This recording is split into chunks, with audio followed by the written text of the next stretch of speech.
What's going on, Yarmouth? Welcome back to this week's edition of the Friday 5. I guess I'm too late for my Lime Ricky. It looks a lot different than just 1 week ago when we had such a great time. And what wonderful weather for the 60th annual Yarmouth Clam Festival. Hope you all had a wonderful time. As always, we're back covering 5 topics that you may want to learn a little bit more about. We're covering a whole broad range of items today, so sit back, relax, and enjoy this week's Friday 5. Number 1, we're kicking things off this week with Tori Hill, our Director of Community and Economic Development, who's going to tell us a little bit about a new program that we've got rolling out to assist with businesses. Yes. Hi, Tori. Hi, thanks for having me, Scott. Can you tell us a little bit more about the program? Sure, yeah. So the town of Yarmouth has partnered with the Rue Institute at Northeastern University, and our Economic Development Advisory Board is fully sponsoring this program. So it's free for businesses, and we're taking applications for a cohort of businesses to go through an 8-week program of about an hour-and-a-half class each week. And then you also have an opportunity to partner up with a mentor at the Rue Institute as well for about 6 hours of personalized business coaching.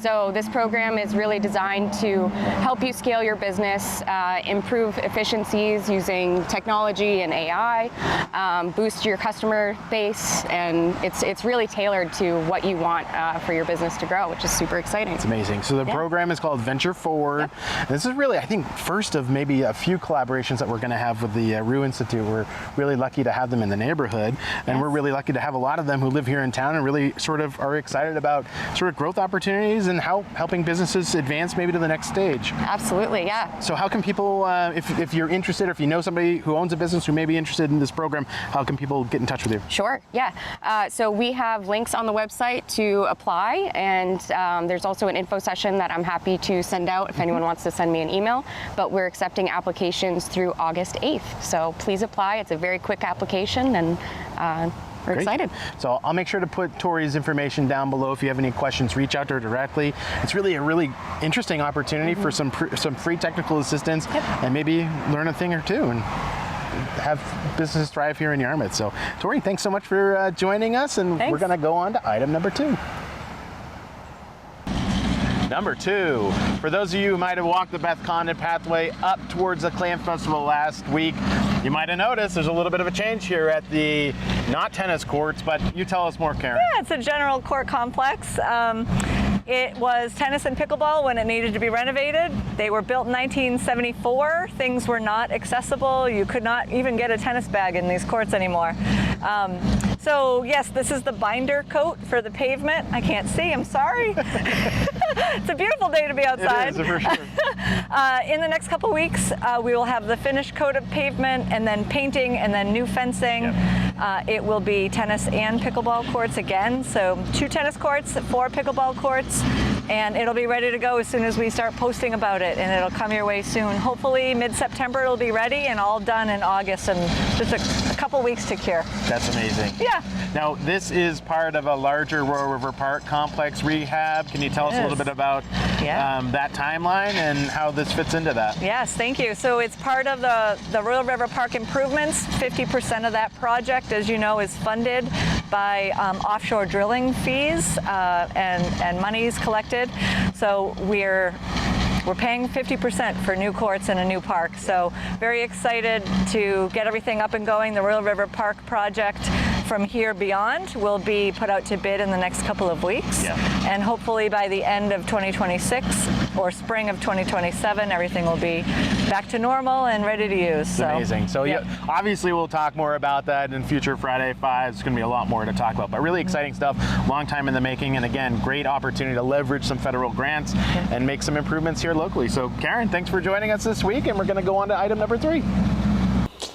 Number 3, we're back at the Merrill Memorial Library in the second floor gallery space, and I have a few friends that are going to join us on this week's Friday 5. I'm going to quickly introduce Linda Hortzman, who has, been president a handful of times of the Yarmouth Arts Alliance, is really working on some great public artwork here in Yarmouth, and she's going to introduce us to our second guest today and tell us a little bit more about the gallery space itself. Okay.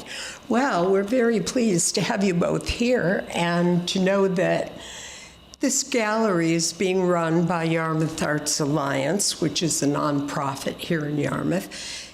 And in 2026, we'll be celebrating our 25th anniversary of being a nonprofit.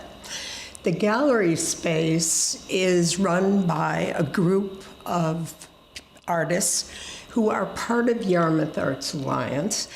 And you can see that there is an example of art here.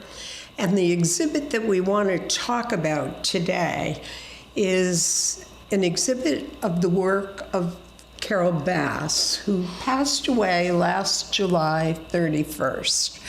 And Carol was an artist. She was a creator of Maine cottage furniture.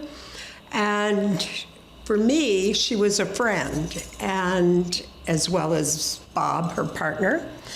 And I have always appreciated Carol for the color and the nature that she thinks about when she painted.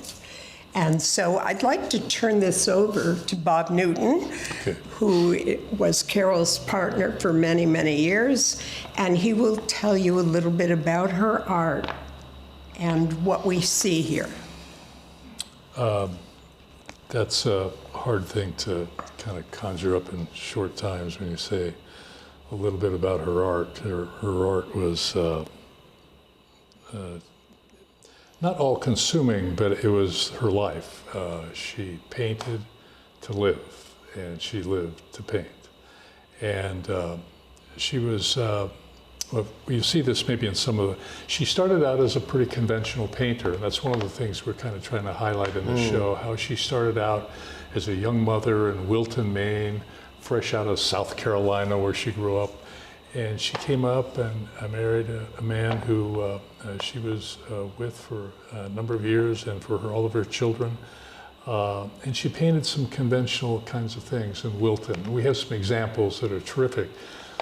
But those conventional things have also some surprises about what's inside them. And you can kind of see where she went in later years, because she grew as an artist over time, and she became very definitely an abstract artist in the main part of her life.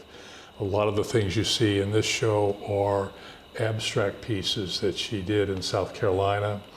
In 2002, she was diagnosed with okay, I'm spacing it out. I've lived with it all these years. MS, and she had to think about what to do at that point. She had to scale back size. She used to paint big paintings, and she had to do different kinds of things. So she moved as an artist at different times, but she never lost sight of a couple of things. The one thing important to her was the natural world, that her art represented the starting point of where things went, and it was all the things in the natural world that just completely amazed her. And she wanted to paint about that, not necessarily it, but paint about it. Yeah. And the second thing was she was always a joyful person. I think Linda knows this, anybody who knew her. She was somebody who was always positive, even in the depths of her MS and things like that. She never lost hope. She never lost sight of what art meant to her, and she was just incredibly courageous throughout. So this exhibit has a lot of that kind of thing, those kinds of themes. It's very colorful. She was the chief of color.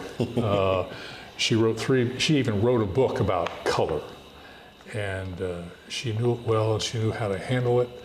But her paintings are not conventional. They're not things that are necessarily to be understood in representational terms. They're to be understood in the level of feelings, impressions, joy, as I say.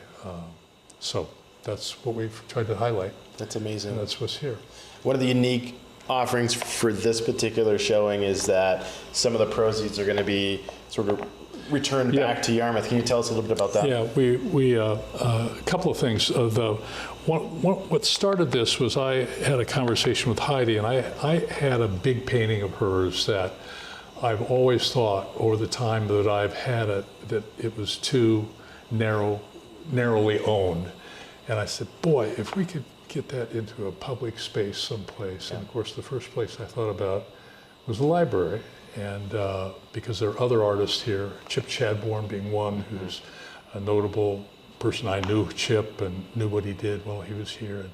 And I felt like the painting I had was certainly of the quality in terms of the gravitas as a painter for this location. And so I had a conversation with Heidi about donating that painting, and I did. And then she said, well, do you want to have an art show? And I said, oh. But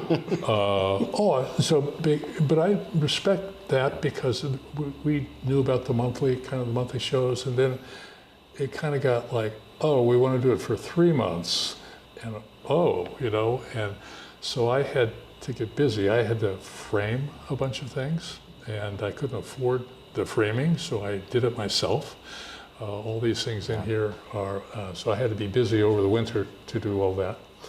And so the proceeds, we're giving a percentage of everything that's sold goes to the library.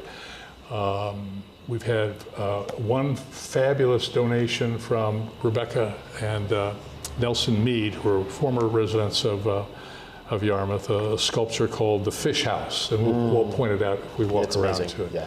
That's a great example of her unbelievable imagination. So that's all being donated to the library. The Meads have said, just take it and do that. We also have Carol's book that we're selling, and all the proceeds of that. She did a book when she was in South Carolina. She got angry at the legislators of South Carolina for their lousy water policy.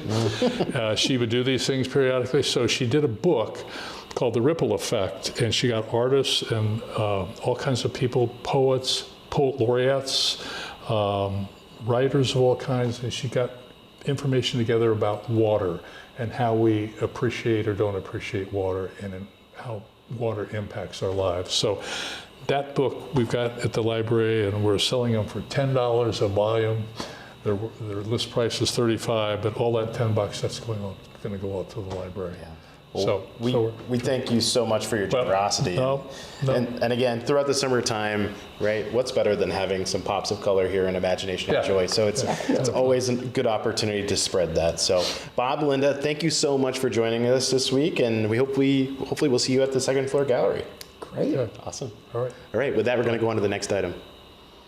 Number 4, beginning next week right here in the community room at Yarmouth Town Office, the Yarmouth Town Council will be starting a new series of community conversations dubbed Coffee with Counselors. It's an informal opportunity for folks to come on in, share their thoughts, concerns, ideas with town councilors just over a cup of coffee. So if you're interested in doing that, there are going to be opportunities both here at the town office and over at Mara Memorial Library, and we'll make sure we have all those dates and times below. So if you're interested in checking it out, there's more information on the Yarmouth Town website. As always, we're wrapping things up this week with a quick town council primer. Unlike the last few months where we've had to jostle around our schedule, August is pretty straightforward. Town council will be meeting the first, second, and third Thursday of the month at 7:00 p.m. Now, the August slate of meetings does have some beefy items, mostly pertaining to the Royal River Pump Station and constraints that we have there. So if you're interested in learning more about that, we're going to have a bunch more Friday 5 content coming up in the next few weeks. But we'll have a town council meeting material for the August 7th meeting available to the public next Friday. And if you have any questions, don't hesitate to reach out. So with that, we're going to wrap it up for this week's Friday 5. It was great to get back to our normal format and excited to bring more in the upcoming month. Speaking of upcoming month, next week I'm going to be enjoying all that Maine has to offer during the summertime. So we'll see you in August, which seems incredibly weird, but August, where there are already people. So anyways, with that, enjoy your weekend. We'll see you in a couple weeks on the next Friday 5.